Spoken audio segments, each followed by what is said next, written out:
Hey guys, it's your girl Lakia Maria and welcome to another video here on the channel. Whether you're new to the channel or an OG, I primarily share planning and organizational videos, and today I'm going to be sharing with you guys my process of choosing a planner for 2025. I'm going to walk you guys through what I used in 2024, share my planner for 2025, and then in part 2 of this video, I will be sharing my setup for said planner that I chose. So let's go ahead and get right into it. So when it came to choosing a planner, I first needed to look at the systems that I already had, that I started, stopped, possibly could use again, just going over my inventory. And I decided to make a list. Making a list of what I wanted and didn't want in a planner was crucial in this process.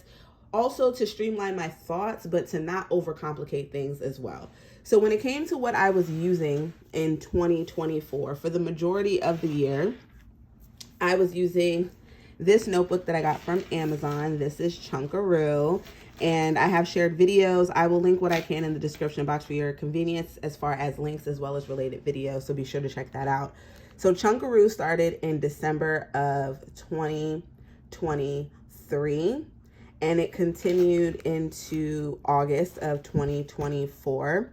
This notebook is from Amazon. I decked out the cover. In the early part of the year, up until June, I was using this as an everything notebook, which had my plans, my goals, my finances, as well as journaling, all encompassing in one. And then for July and August, it was just straight journaling. So one of the things on my list that I wanted to do was separate my planning and my journaling. So I don't want them in the same system anymore. I want business to be business and personal to be personal. And I'm saying business and personal because my tasks and my goals, that's business to me. Those are things that I need to be focused on. I don't need the frills. I don't need the fanciness. I just need to get it on paper and get it done. My journal is going to be my creative outlet where I can add in all the stickers and the washi tape and all the glue and all the extra elements. I don't want that in a planner. Then for number 2, after having the decision to separate, number 2 on my list was having my budgeting and my daily plans in one central location. So that kind of goes back to the concept of me having my everything notebook, right? So my everything notebook had my budgeting stuff, but then come the mid of the year, I decided to switch things up and I started using this notebook that I got from Dollar Tree, and I started to make a list of my bills. I do have a video on this as well. And then I had my income, my checks. I also included a monthly calendar in here as well. So I was able to kind of use this, which I will use this as a starting point because my numbers haven't really changed going into 2025 as far as my expenses, my fixed and variable expenses, but I don't want them separate. I want it together. So that was another part of my next point, which is that I needed a monthly calendar, but I needed a sizable monthly calendar. Because as you can see in my budget portion here, my calendar is beneficial to me as far as writing down my bills and seeing a snapshot. So I could use the calendar one of 2 ways in my new planner. I could use it strictly for bills, or I can also include events and days off and things like that and color code the system if I so choose. But I really want a larger sizable calendar for my expenses. And being that I want a larger sizable calendar, that would mean that I would need a larger planner, something that's bigger than this A5. I like the A5 size, don't get me wrong, but having something bigger is also going to be helpful for me to make sure that I have enough space to include everything that I need. I can take this planner with me on the go. I will just put it in my work bag and bring it with me, and on the weekends I'm primarily home.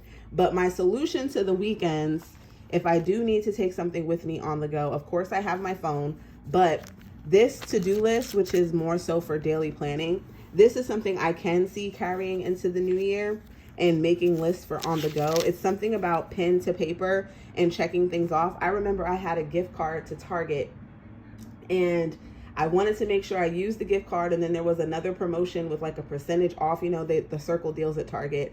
And I literally wrote everything down and I priced it out. Let me see if I can find it. This was in June. Here we go. So it was a $200 gift card and then a $10 gift card at Target after spending a certain amount. And I went through everything and wrote it down, and I was able to literally, down to the dollars and cents, not go over much in getting what I needed for my apartment and some other essentials. So that was very helpful in having this. So I could definitely see using this in tandem with the planner that I chose for 2025. And then number 5, which is crucial, which is something I don't typically do. I wanted something structured. I don't want to have to make the planner anymore. I did that pretty much for my everything notebook. I would write my weekly. I'd have my monthly. Let me see if I could find my monthly in here. So I'd have my monthly. You see all this? This is not going in my planner. No. All the stickers and all that extra stuff, it's not going. We're not doing that. My weekly to-do list, I can still have a weekly to-do list, and then I still want to have a daily to-do list, because it's something about a daily and having at least a top 3 to get done for the day that I need to do, because I have literally been flying by the seat of my pants, and I can't do that anymore. I can't do it anymore. So that is my criteria. So let's go ahead and look at the planner that I actually decided to purchase. So here's the planner that I decided to use for 2025.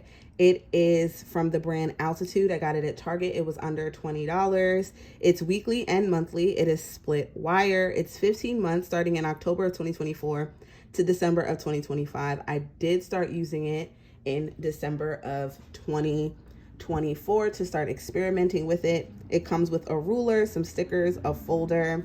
It has this nice linen cover, which is a nice feature, hardcover, which is going to give you some durability using this for the full year. I do like the split wire. I've never used a split wire before. But let's go ahead and open it up. Here's the stickers. Here is the ruler, which you can use as a divider. I personally like to use top tabs, and I have a lot of tabs in my stash that I can go ahead and just add those in as need be.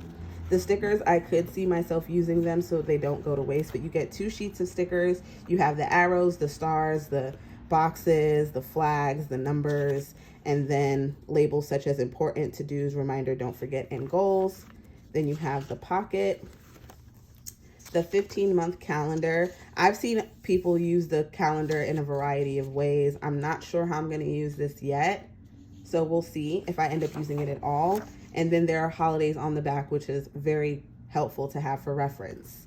Now, one of the things I love about this planner is that each month has a divider that's not connected to anything. So because I'm not using this in October or November, I'm going to be taking those pages out. I'm going to be ripping them right out. I will leave December in since I started using it in December, but I'm going to be ripping these out. But I like how it's not connected to another page. You don't have to tape anything together.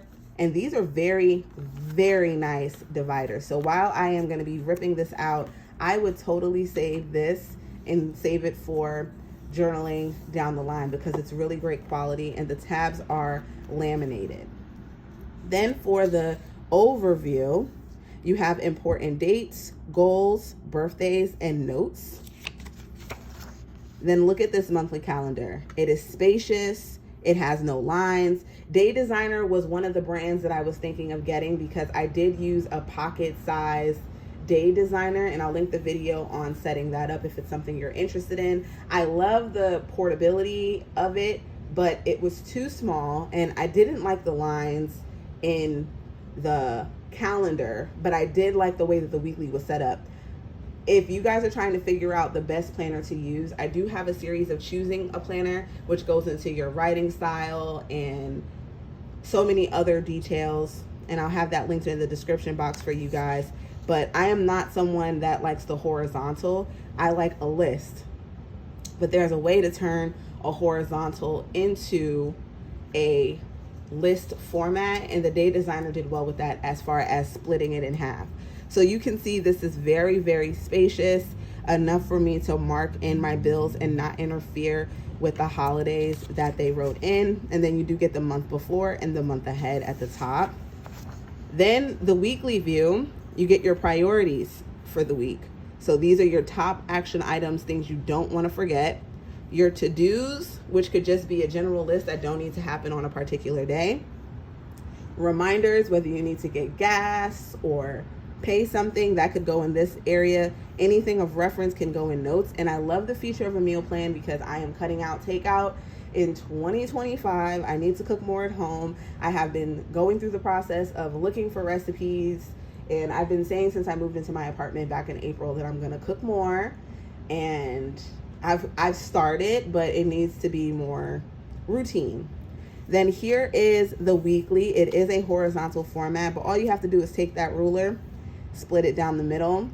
I could put my top 3 of the day. I could put my personal over here, and then any content that I want to do on the other side. And then the weekend is just the weekend. I don't really do anything on the weekends, but again, if I do have a list, I can, one, add in sticky notes over this, or even over here as the week would in essence be over, or that is when my, thing would come in handy here. This is when this would come in handy. And then you just have the week at the top. It also includes the holidays if there is one.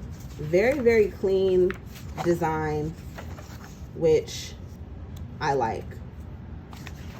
And then what I also liked about this planner, and this, I didn't go into the store. I did an order online, and I wanted a planner and I wanted to experiment. I saw someone else using this on TikTok, and they were using it as a memory planner. And I thought this would be great for me to use just to try it out.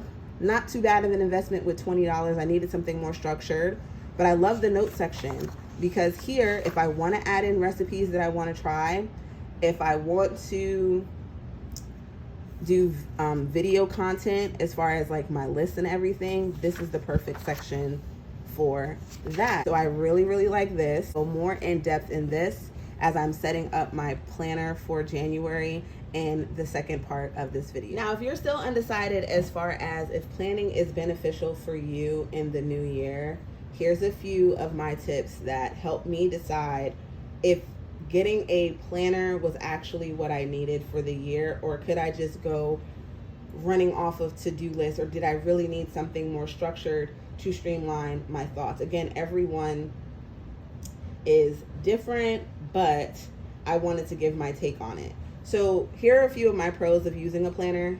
One, of course, we're going to stay on track and not forget the priorities, right? These past few months, especially with me starting a new job, a role bigger than I've ever had before, it's been draining and taxing, but then I get home and I don't have time for me. And even on the weekends, I'm like making these massive to-do lists. And I know that even taking 15 to 20 minutes during the evening, that I would be so much more productive in getting things done and making the time and still putting myself first and what I need to get done. So staying on track and getting on top of those priorities is crucial in having a planner. Better time management, right? You are not just going based off of a feeling. You're getting things done, you're staying on your action items, and as you start to get into a routine and a groove, you'll be able to really time out what are your priorities and what you can leave for later, right? Having a central location for everything. Yes, you can use your device, but there's something about pen to paper for me, and I'm really trying to get away from using my device for everything. I use it for content, I use it for reading. I'm trying to find a separation, and I'm hoping that having a paper planner, a structured paper planner, again, will help with that. Then also the cons. Now, the cons is the biggest thing because when you're setting up a planner or even choosing it, it can feel like an intimidating process. Even looking at this monthly and the weekly, I'm like, I have to fill this in every month. I have to do this all the time. Like, it can be an intimidating process. It can be overwhelming. But my goal in planning, which is something that I've never really followed through with before, I want to have a central location. I want to streamline my systems, and I'm hoping to do that in the first quarter of 2025. But having a structured planner is going to give me the structure that I so desperately need in my personal life. And then I can use my phone as a tool. I can use this list pad as an additional tool, but this is going to be the hub the center when I need to come back and reference. So if I have an appointment or a call, I'm going to put it in my phone because I have my phone with me. But if I come up with a list or something on my phone, I will then transfer that over here. If I have this that I need to like go run errands and I have like a schedule to stick to, if I have a list of stuff that I need to buy so that I don't overspend, because budgeting is going to be a key factor of 2025 for me, not overspending, that is where this would come in place. Maybe not so much for daily planning because I can put a list in my phone, but so that I'm not overspending and making a detailed list with prices and checking the prices before I go, seeing what coupons are available because most of that stuff is available online before you go, not using delivery services, going and picking it up. That is crucial for me. So this is going to be the hub of all the things, and I have to break this down and simplify it as much as I can. So if you guys would like to see more on my process of setting this planner up, stay tuned for part 2 of this video. But I want to hear from you guys. What planner did you choose for 2025? Are you going more bullet journal, freestyle? Are you getting something more structured? Let's chat in the comments. Be sure to check out all the links in the description box for products featured as well as related videos. If you're not subscribed, what are you waiting for? Hit that subscribe button and the notification bell. And for all of you that are, I thank you. I love you guys. Stay safe. Happy New Year, and I'll see you in the next one. Bye.